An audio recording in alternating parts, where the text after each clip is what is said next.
¿Cómo está usted? Bueno, un Placer placer, hablar con ustedes. sí, un placer poder hablar con usted, sobre todo porque se busca una ley para luchar contra la fibrosis quística y la misma va a ser debatida en el Senado y por supuesto queremos saber su opinión.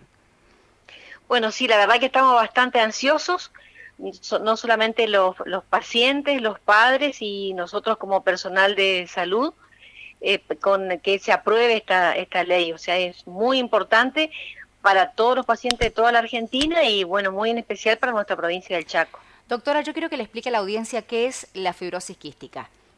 Bueno, la fibrosis quística es una enfermedad genética que tiene que haber el portador, tanto el papá como la mamá, para que se produzca la enfermedad, y que se produce una alteración de las glándulas que producen sustancia hacia la luz, hacia afuera. Ejemplo, la glándula de sudoración, la glándula que produce el moco a nivel de los bronquios, y eso también a nivel del aparato digestivo. Entonces tiene manifestaciones respiratorias, con infecciones recurrentes, y hay una parte del páncreas, la que produce lo que llamamos las enzimas para absorber las grasas, tipo un detergente, digamos, para absorber las grasas, que no se produce. Entonces hace que el paciente elimine todos los nutrientes que recibe porque no tiene cómo absorber las grasas. Entonces se presenta con infecciones respiratorias recurrentes y con un problema digestivo o con desnutrición, sobre todo el niño pequeño. ¿Y cuáles van a Esos ser, son, sí, sí, cuál sí, va a ser dígame. el beneficio que va a tener si esta ley es aprobada en el Senado?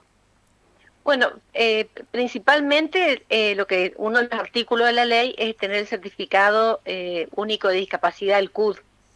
¿Por qué motivo? Porque los certificados que se dan en Argentina de discapacidad es por la discapacidad, no un certificado por enfermedad.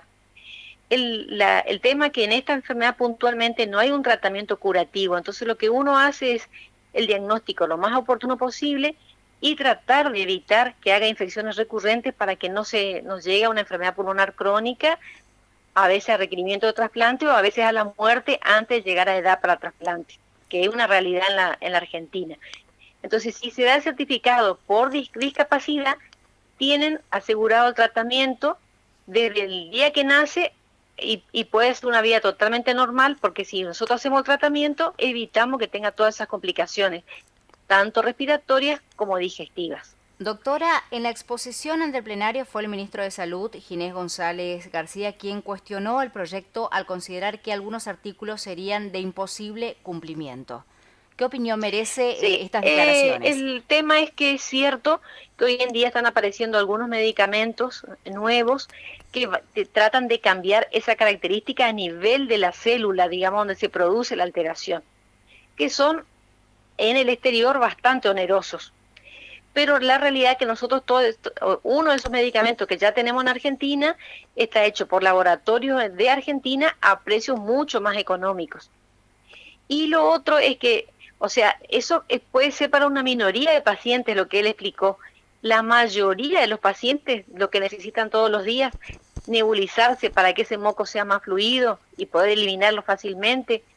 Las enzimas pancreáticas para absorber los alimentos no tienen nada que ver esos costos que planteó el ministro. O sea, lamentablemente él no sé si no estuvo bien asesorado, pero la verdad que muchos de los datos que dio fueron datos falaces. Así que incluso desde las diferentes sociedades científicas que trabajamos para la fibrosis quística, se están preparando documentos justamente para que poder discutir un poco todo ese planteo que hizo el ministro, que la verdad que no estamos de acuerdo. Do- Nosotros puntualmente en la provincia del Chaco tenemos 40 pacientes manejados en el hospital pediátrico y, sí, o sea, el costo es si uno no hace el diagnóstico oportuno, si uno no hace el tratamiento oportuno, porque el paciente vive internado o vive complicado. Entonces, haciendo el diagnóstico oportuno y el seguimiento oportuno del paciente, no nada que ver con esos gastos que planteó el ministro. Doctora, aprovecho esta entrevista y cambiando de tema porque usted tiene una experiencia muy grande. Queremos saber cuál es su opinión frente, bueno, a las medidas que se van a tomar desde este sábado, esta nueva etapa que vamos a atravesar, teniendo en cuenta los datos que se están brindando con respecto a la cantidad de contagios y casos por COVID-19. Y es bastante difícil el tema, porque uno, por un lado, entiende que también la gente ya está cansada, ¿no es cierto?, del encierro. Hay toda una situación social, económica importante. Está el tema del encierro de los chicos. Yo creo que la medida más importante es respetar la distancia, o sea, el 1,80 m, 2 metros, el uso de barbijo, y sobre todo la higiene, tanto de manos como de toda la superficie que vamos a tocar, que son cosas muy difíciles porque la gente ya empieza a salir y se olvida el barbijo o usa tapando boca y no nariz, por ejemplo, y esas son cosas fundamentales, porque si no, la cuarentena va a tener que durar hasta octubre, noviembre, porque lo que pensamos que el virus va a continuar, ¿no es cierto?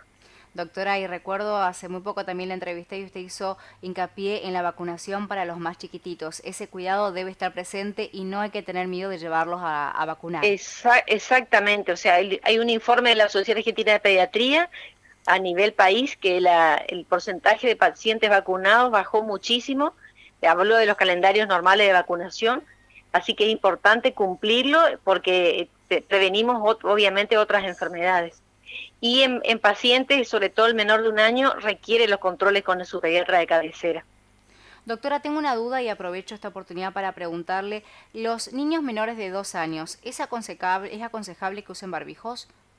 En realidad está recomendado después de los 3, Bien. porque si no el niño pequeño se toca mucho la carita y al final es más riesgo que beneficio.